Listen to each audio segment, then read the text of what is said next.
Zeus had noticed that the earth was too populated.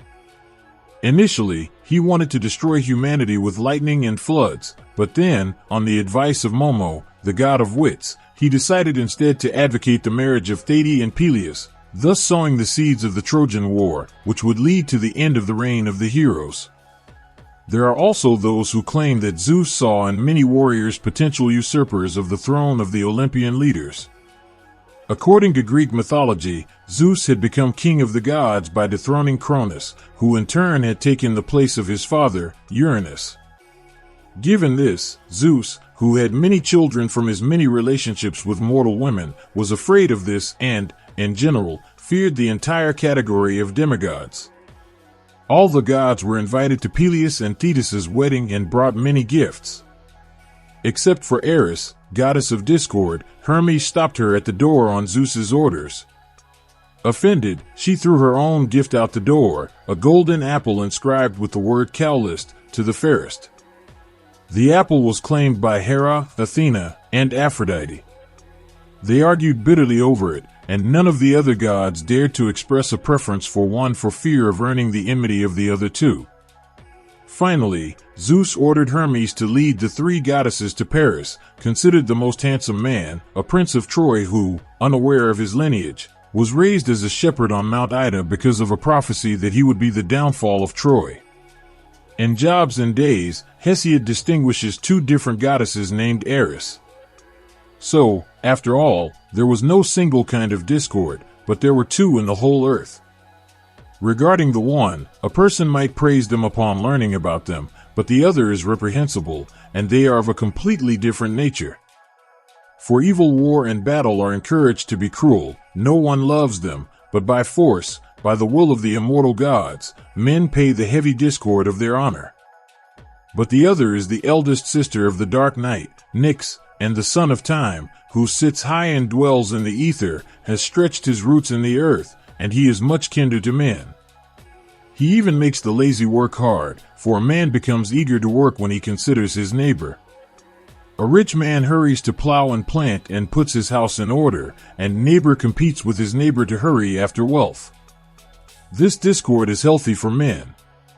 And the potter is angry with the potter, and the craftsman with the craftsman, and the beggar envies the beggar, and the troubadour with the troubadour. She is the mother of all kinds of evil, ponos, pain, lethe, forgetfulness, limos, hunger, criminals, and many more.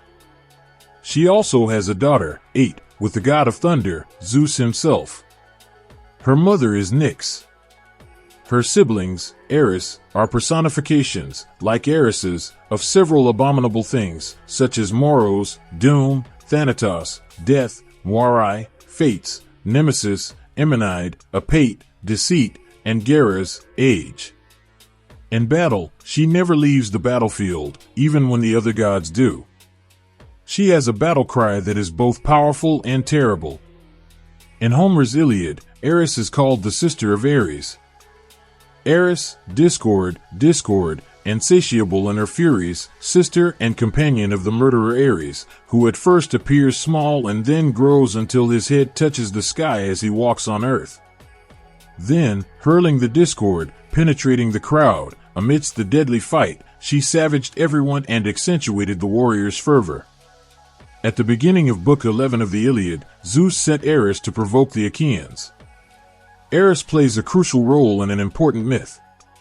She was the initiator of the dispute between the three Greek goddesses Hera, Athena, and Aphrodite, which was resolved by the judgment of Paris, leading to Paris's abduction of Helen of Troy and the outbreak of the Trojan War. Eris also appears in several battle scenes in the Iliad.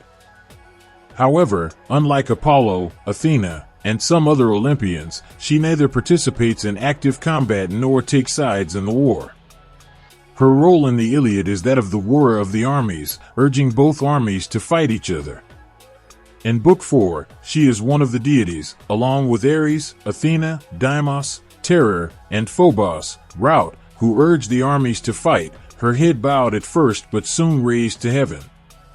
And the Trojans were defeated by Ares and the Achaeans by flashing Athena and Terror and Rout and Strife, who rages ceaselessly, sister and companion of manslaying Ares. She first tears her crest only a little, but then her head is fixed in heaven while her feet tread on earth.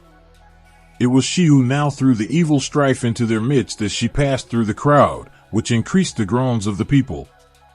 In the midst was Fear, blazing from unyielding, unspeakable, shrill eyes with eyes that blazed like fire.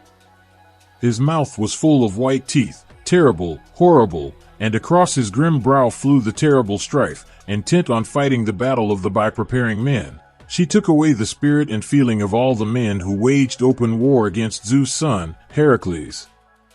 She also appears in this role, Worms of the Armies, in Book 5 and again in Book 11, where Zeus sends Eris to rouse the Greek army by shouting. Zeus sent Strife to the swift ships of the Achaeans, cruel Strife, holding a war signal in her hands. And she stood by Odysseus' black ship, which was in the middle, so that a shout might reach to the ends, both to the huts of Ajax, the son of Telamon, and to those of Achilles. For they had moored their well-formed ships at most ends, trusting in her valor and her bravery. There stood the goddess, raising a great and terrible cry, a shrill cry of war, and in the heart of every Achaean she awakened strength for war and for battle without ceasing. And for them, war became sweeter than returning in their hollow ships to their beloved homeland.